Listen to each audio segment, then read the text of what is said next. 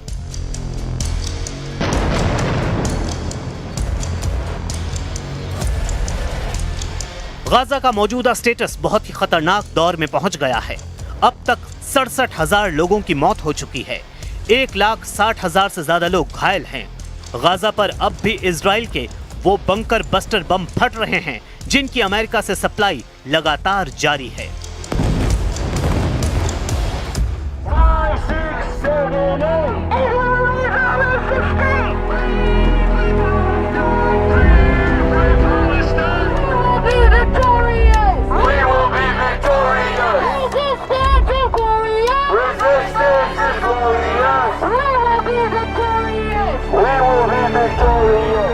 America में California विश्वविद्यालय में गाजा पर बमबारी के खिलाफ प्रदर्शन हुआ।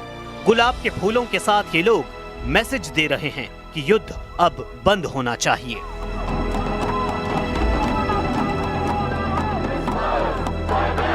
The roses and the flowers, they're a symbol of peace, they're a symbol of humanity, of hope, you know. We're talking about innocent civilians and children. There's not a military on military war going on here, you know.